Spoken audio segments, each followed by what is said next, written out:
Halo semua, kali ini kita akan bahas topik yang kelihatannya rumit, tapi kita akan buat jadi simple dan gampang dimengerti.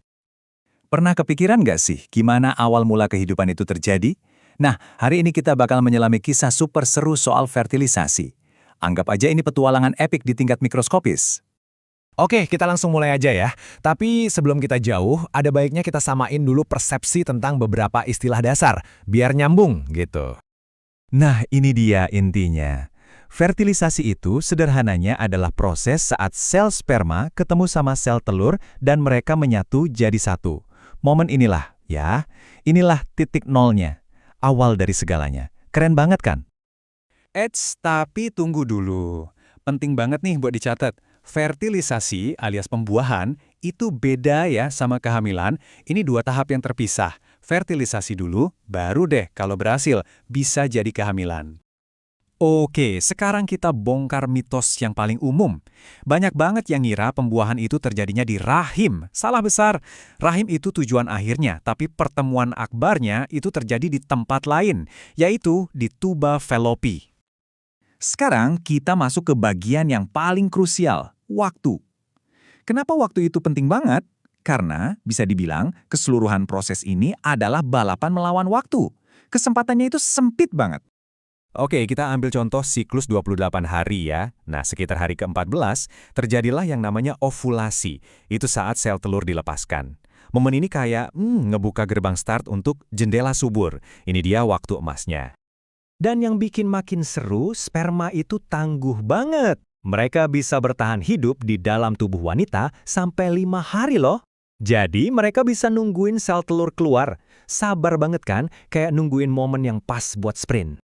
Nah, sebaliknya, si sel telur ini waktunya mepet banget. Dia cuma bisa bertahan sekitar 24 jam. Cuma sehari. Jadi bisa bayangin kan tekanannya, balapan sama waktu bener-bener dimulai di sini.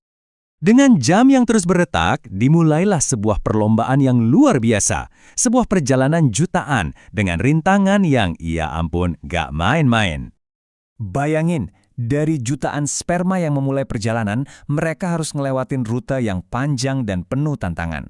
Dari vagina, lewat serviks, sampai ke tuba Fallopi. Dan yang paling cepat, bisa sampai tujuan cuma dalam 45 menit. Gila kan? Perjalanannya ini bukan sekedar berenang lurus ya. Mereka harus melewati semacam pelatihan dulu, namanya kapasitasi, biar jadi lebih kuat dan aktif. Terus, mereka harus pinter-pinter cari jalan, dan yang paling berat, menembus benteng pertahanan sel telur. Rintangannya banyak banget.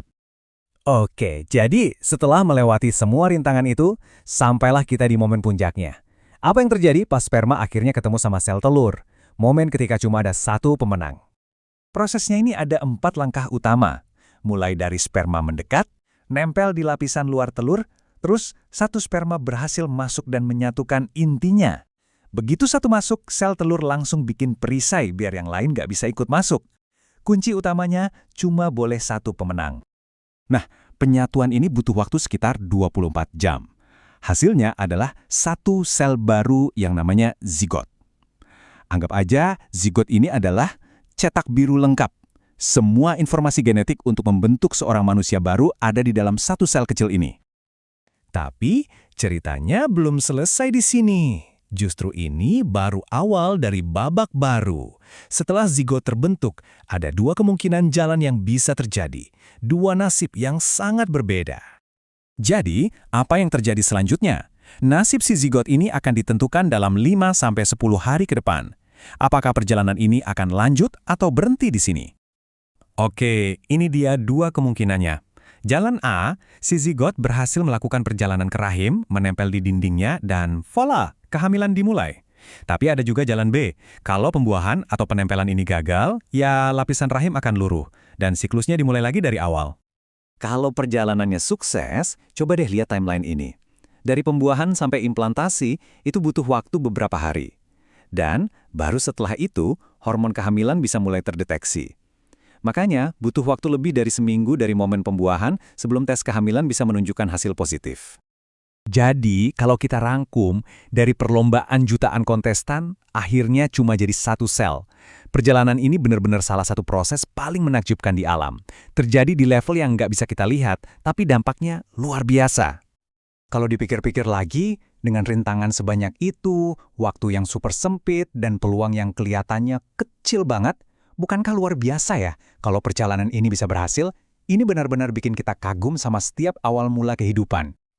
Jika video ini menambah wawasan kamu, dimohon untuk klik tombol like, komentar, dan subscribe. Semoga bermanfaat. Terima kasih.